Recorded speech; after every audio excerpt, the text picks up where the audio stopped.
Assalamualaikum semua dan selamat sejahtera. Hari ini kita akan belajar topik tingkatan 4, bab 1 fungsi dan persamaan kuadratik dalam satu pemboleh ubah. Tapi sebelum tu saya nak minta awak semua untuk subscribe saya punya YouTube channel Ninja Maths dan follow Facebook page Ninja Maths untuk ketahui kelas online secara percuma.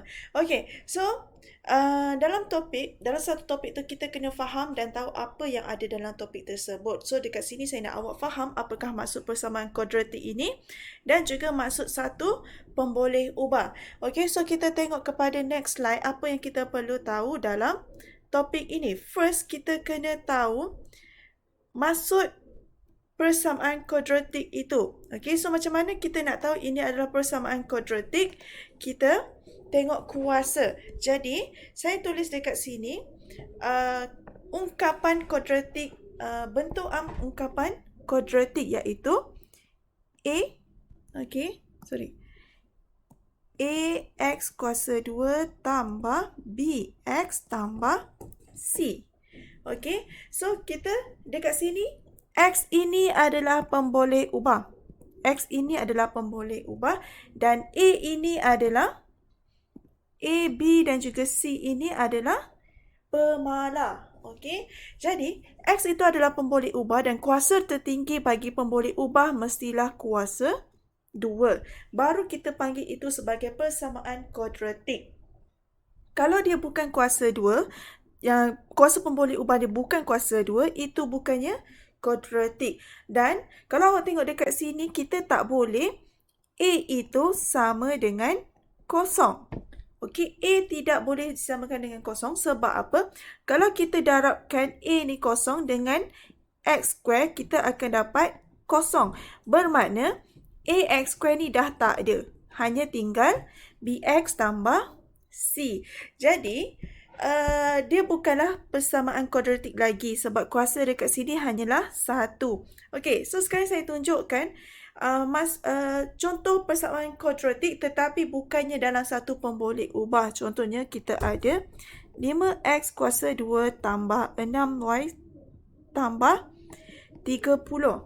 Okey, dekat sini kuasa tertingginya adalah kuasa 2, jadi dia adalah kuadratik tetapi dia bukanlah dalam satu pemboleh ubah sebab kita ada dua pemboleh ubah X dan juga Y. Okey, X dan juga Y. So, ini bukanlah persamaan kuadratik dalam satu pemboleh ubah. Bagaimana pula dengan 5X tambah 6 sama dengan 30? Okey, dia adalah satu pemboleh ubah sahaja.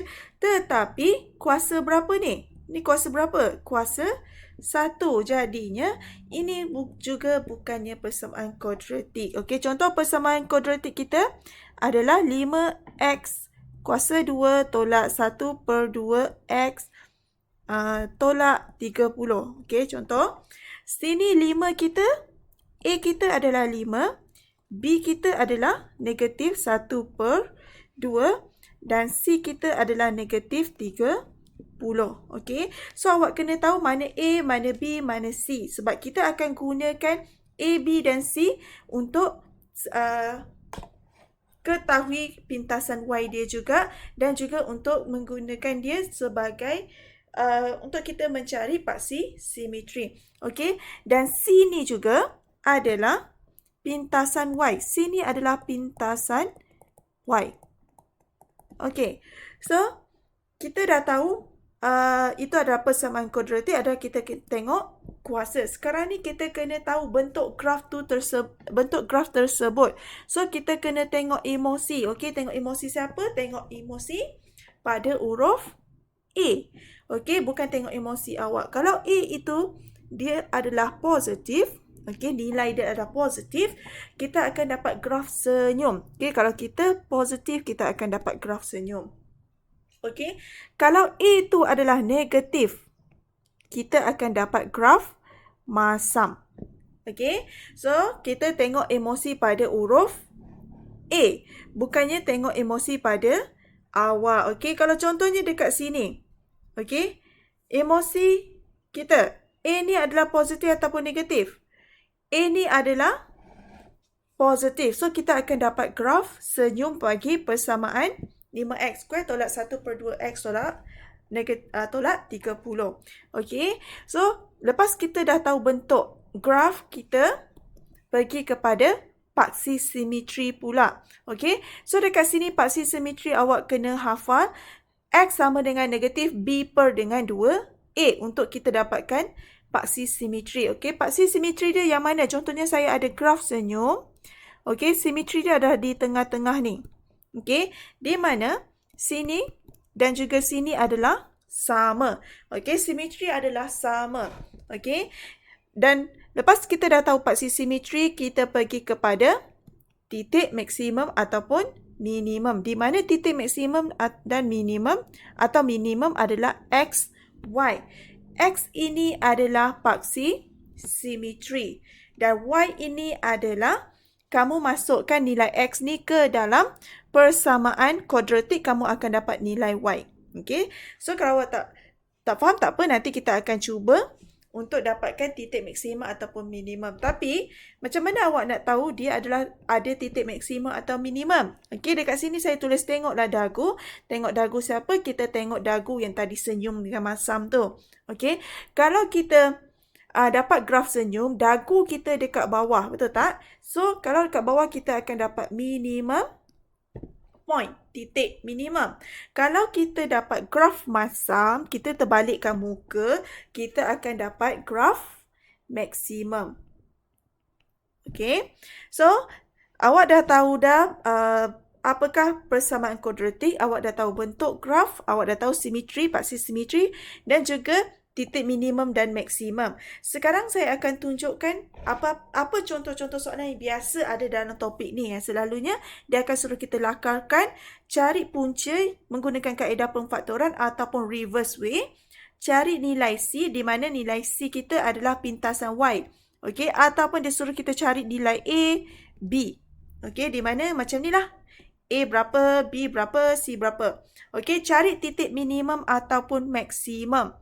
Okey, dan juga memahami situasi soalan kebat. Kalau awak dah faham ke empat ni, bola ni, kamu insya-Allah akan dapat faham untuk menjawab soalan kebat. Tetapi kamu masih kena faham soalan yang diminta. Okey, kalau soalan tu minta kuih keria, bagi kuih keria. Jangan bagi kuih popiah. Okey, so sekarang kita pergi kepada contoh soalan. Okey, contoh soalan dia, lakarkan fungsi kuadratik. Okey, dekat sini saya ada 3 soalan. Saya hanya buat soalan yang pertama, A ni. Okey, untuk dapatkan nombor 1, 2, 3 dan juga 4. Okey, so saya tunjukkan pada soalan A. Soalan A kita adalah fx sama dengan x square tolak 9. Okey, bila awak tengok ni, kita dah tahu dah C kita adalah negatif 9. Okey, kalau kita nak cari A kita adalah sama dengan 1. B kita berapa? B kita adalah 0. Okey, so nak lakarkan fungsi kuadratik, first, cikgu dia akan kira bentuk yang betul. Okey, bentuk graf lah. Okey, senyum ataupun masam. Kedua adalah pintasan Y yang betul, di mana pintasan Y adalah sama dengan C. Ketiga adalah pintasan X. Okey, punca.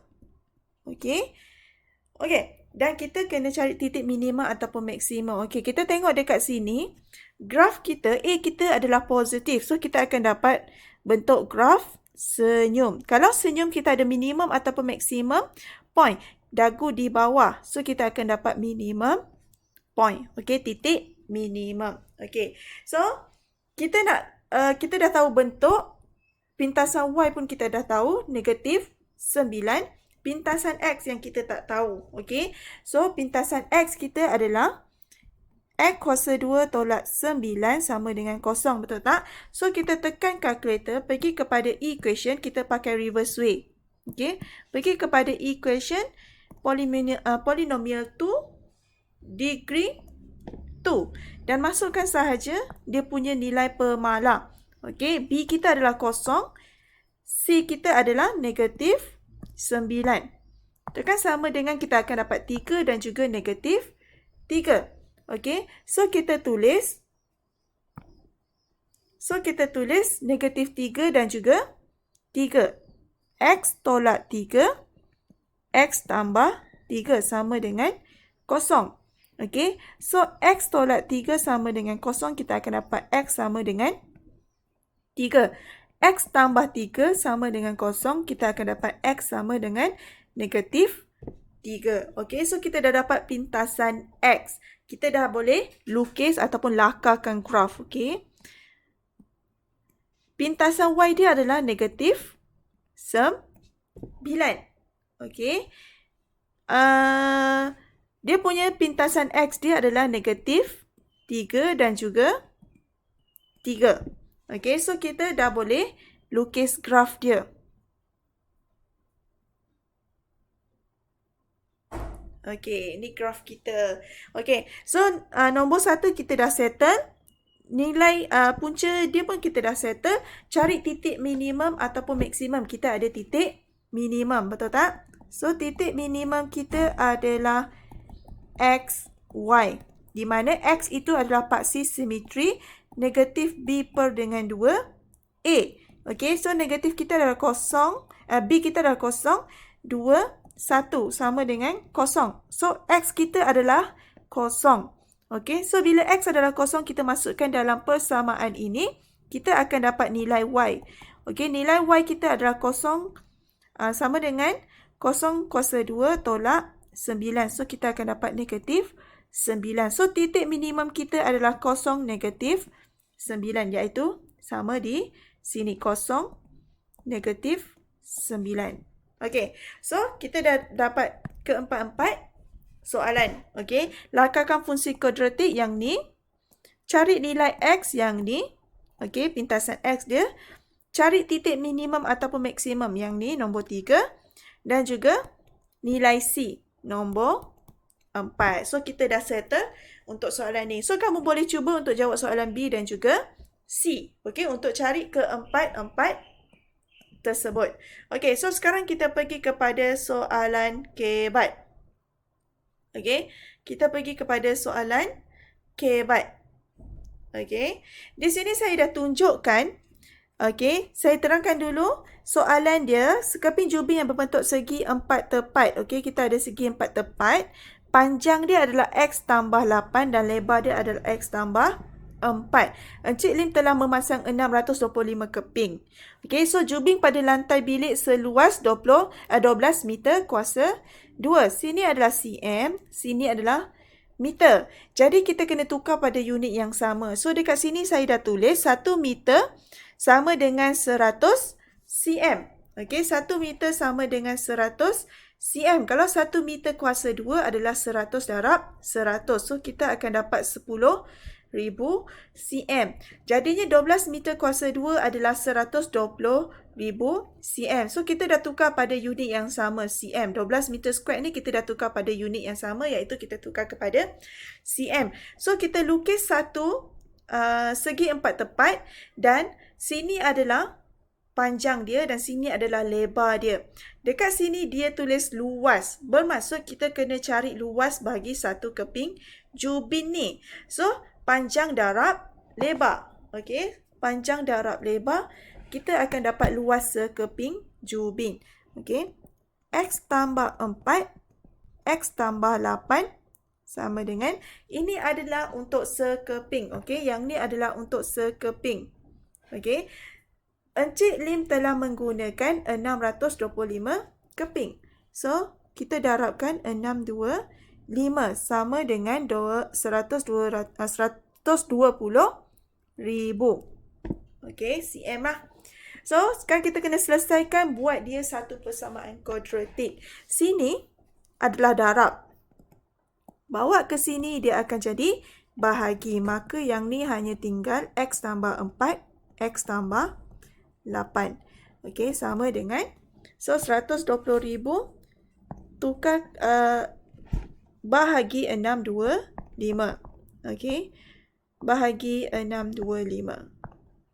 Dapat 192. Okey, so yang ni kita boleh kembangkan. Okey, kembangkan. Kita akan dapat X kuasa 2 tambah 8X tambah 4X tambah 32 sama dengan 192. Kita susun dia cantik-cantik. X square tambah 12X tambah 32 tolak 192. Kenapa? Tolak sebab kita bawa ke sini. Okey. So, 32 tolak 192. Kita akan dapat negatif 160. Negatif 160. So, kita dah dapat satu persamaan kuadratik. Kita boleh cari nilai X dia menggunakan calculator, equation. Okey. Okey. So, kita just masukkan nilai pemala dia.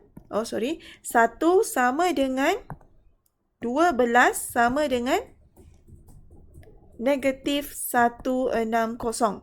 Okey, jangan lupa letak negatif sebab kalau awak tak letak negatif, jawapan dia akan berbeza. So, kita akan dapat X yang pertama adalah 8 dan X yang kedua adalah negatif 20.